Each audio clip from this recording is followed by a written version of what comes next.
Good evening and welcome to VTV News. I'm Sophie Jeong, in for Quinton Hall.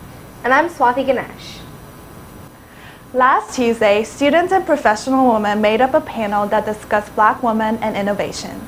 The panel, held in the Wandery, was called Women Handling Business.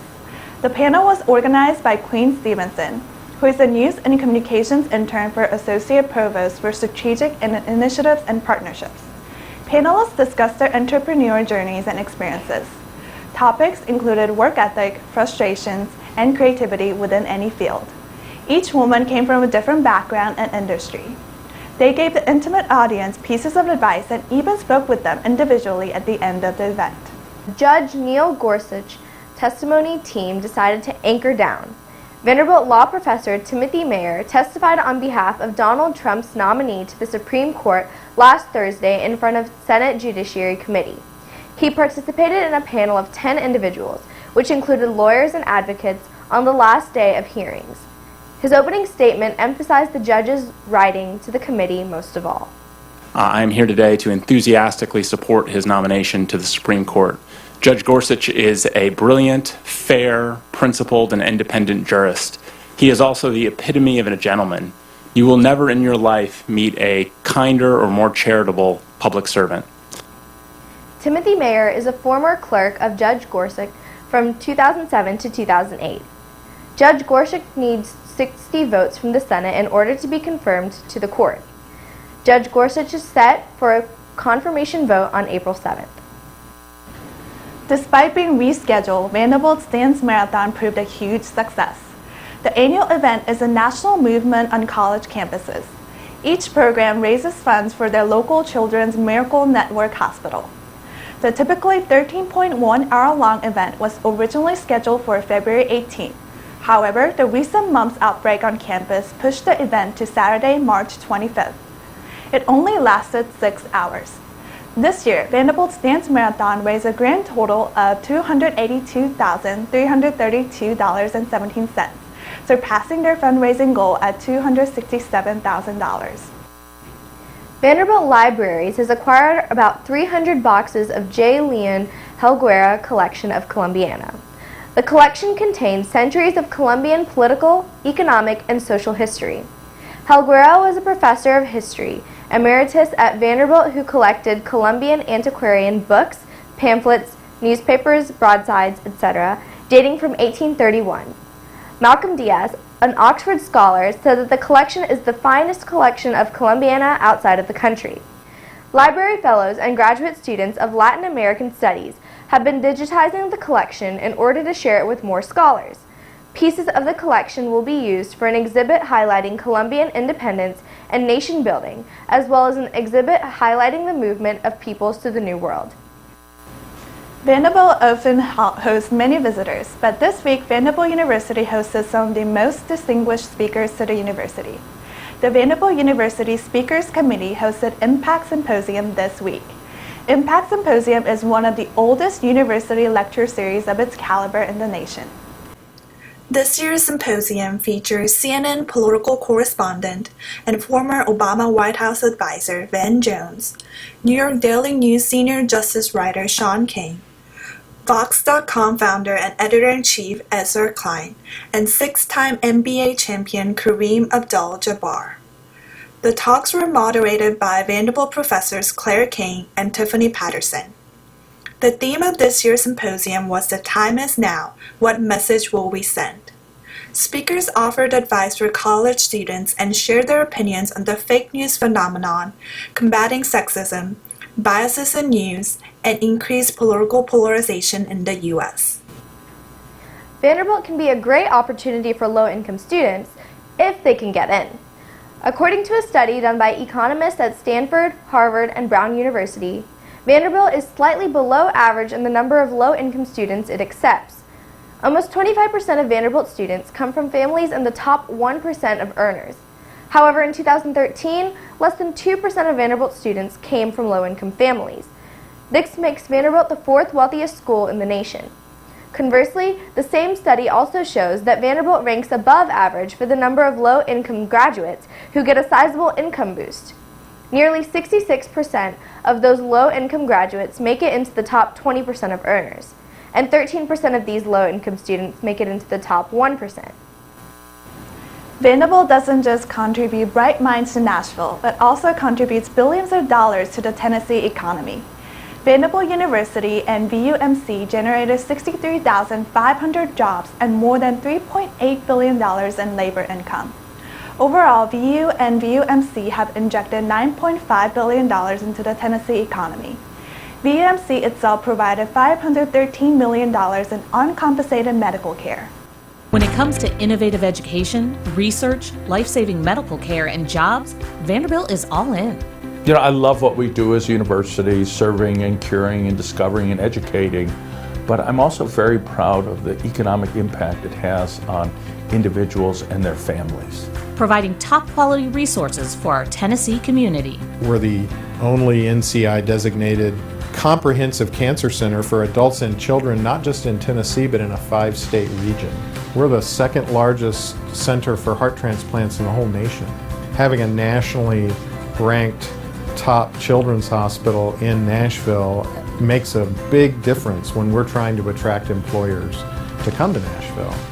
Creating an overall economic impact of $9.5 billion for Tennessee in fiscal year 2015-2016. As the Nashville region's largest private employer and Tennessee's second largest private employer based in the state, Vanderbilt created 63,500 jobs. And it's something we're proud to do. It's something we believe in. Attracting more than 600,000 visitors. We have 13,000 amazing students who come from around the world. We have hundreds of thousands of visitors who come, whether it's next year, Vanderbilt, Alabama, or it's a Society for Cell Biology and Translational Medicine. And spending time and money helping folks who may not be able to help themselves, with $513 million spent on uncompensated care. We provide hundreds of millions of dollars of uninsured care to the people of this region. It's sort of part of our pact with the community. We want to serve and have a really, really big impact.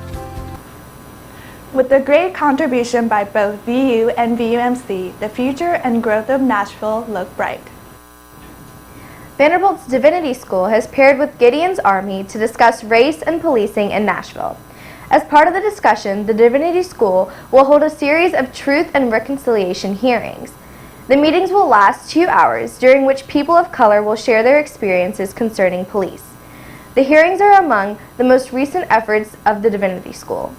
They hope to encourage students to address the national issue of police shootings involving unarmed black people. The first of 4 hearings was Tuesday, March 28th.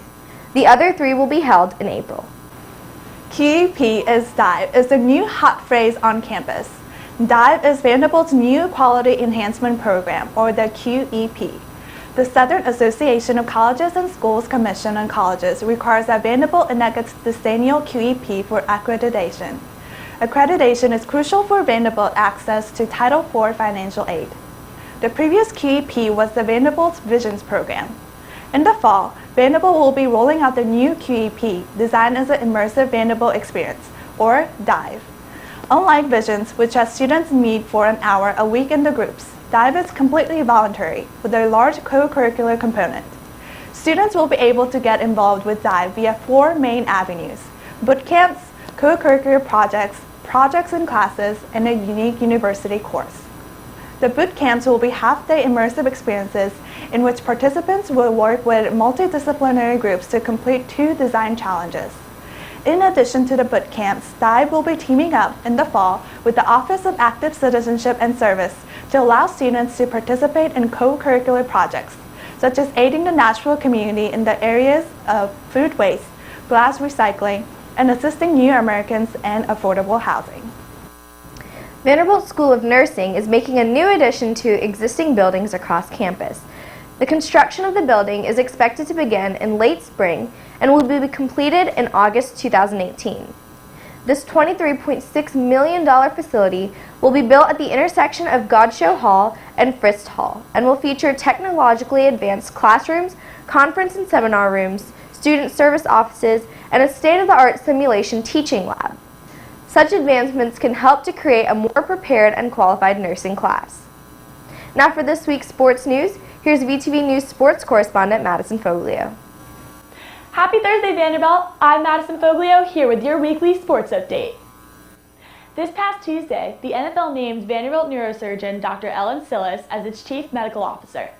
Sillis is the original founder and co-director of the Vanderbilt Sports Concussion Center. He is currently a professor of neurological surgery, orthopedic surgery, and rehabilitation at the Vanderbilt University Medical Center. In selecting Sillis, NFL Commissioner Roger Goodell said, quote, "We sought a highly credentialed physician and leader with experience as a clinician and researcher. And Dr. Sillis' extensive experience caring for athletes makes him the right choice for this important position." Moving on to women's lacrosse. This past weekend, they hosted their second home game of the season as well as their second conference game against the Butler Bulldogs, beating them 22-4. Kayla Peterson broke the record of most goals scored in a game with 7, as well as dishing out 2 draw controls. The Doors are back on the road again as they travel to Gainesville to play Florida, who is number 3 in the country, this Saturday at 10 a.m. Moving on to baseball. Sophomore pitcher Chandler Day was just shy of having a perfect game as he threw a one-hitter against Lipscomb this past Tuesday night, leading the Vandy Boys to their first shutout this season, 10-0. The Vandy Boys hit the road again today to take on their second SEC conference game against Kentucky. The games will be held Friday, Saturday, and Sunday. The Vanderbilt women's bowling team earned its 12th consecutive NCAA tournament bid this past Tuesday night. The Commodores will fight to regain their national title April 13th through 15th in Baton Rouge, Louisiana. We wish you the best of luck.